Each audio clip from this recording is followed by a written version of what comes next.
کہ جہاں ذکر شہیدان کربلا کا ہو، امام علی مقام کا ہو، تو وہاں امام زین العابدین کا ذکر نہ ہو.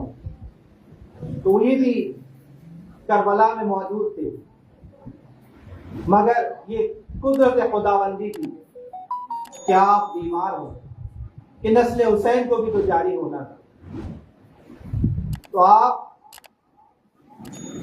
بیماری کی وجہ سے اس جنگ میں شریک نہ ہو سکے.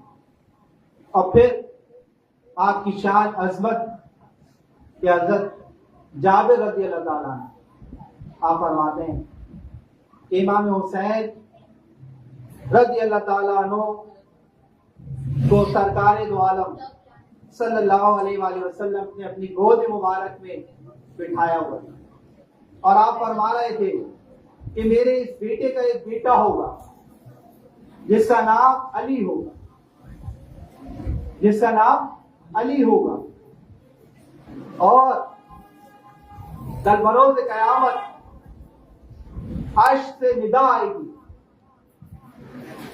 کہ سید العابدین آگے آ جائیں، عابدین کے سردار آ جائیں. تو اس وقت حضرت امام علی بن حسین بن علی امام زین العابدین رضی اللہ تعالیٰ عنہ کھڑے ہو. تو سید العابدین کا جو مرتبہ بھی ملا تو امام علی مقام کی آل کو ملا. تو حسینی نسل امام حسین سے جو جب آگے بڑھی تو حضرت سیدنا امام زین العابدین رضی اللہ تعالیٰ. اور آپ دیکھتے ہیں کہ جہاں سید زادے آج بھی موجود ہیں، حسینی بھی ہیں تو حسنی بھی ہیں. تو حسنی خانوادہ کیسے آگے بڑھا؟ تو وہ حضرت سیدنا امام حسن رضی اللہ تعالیٰ عنہ کے صاحبزادے امام حسن بن حسن، جن کو حسن مثنیٰ بھی کہا جاتا ہے، ان سے ان کی نسل آگے بڑھی. کیا آپ شدید زخمی ہو گئے تھے، بے ہوش ہو گئے تھے، اور یزیدی لشکر نے سمجھا کہ یہ شہید ہو گئے، جبکہ آپ حالت بے ہوشی میں تھے. اور پھر اللہ نے اپنی قدرت سے ان کو محفوظ رکھا، اور جو حسنی لوگ ہیں وہ ان کی نسل سے آگے چلے.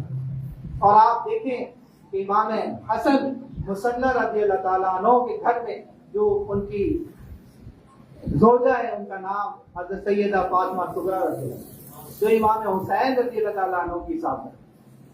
اور امام زین العابدین رضی اللہ تعالیٰ عنہ کے گھر میں جو ان کی زوجہ ہے وہ بھی، ان کا بھی نام فاطمہ ہے، وہ امام حسن کی صاحب ہے. تو اس طرح سے حسنی حسینی یہ جو نسب ہے آگے بڑھا، اور اللہ نے ان کو یہ سلسلہ اس طرح سے جاری کرنا تھا کہ ہم لوگ انتہائی خوش نصیب ہیں کہ آج کراچی میں حضرت سیدنا عبداللہ شاہ بازی بابا رحمۃ اللہ علیہ، ان کا جو مزار مبارک یہاں برجائے خلائق ہے، یہ سیدنا امام حسن رضی اللہ تعالیٰ عنہ کے پڑپوتے ہیں. تو اس طرح سے یہ سلسلہ آگے بڑھتا چلا گیا.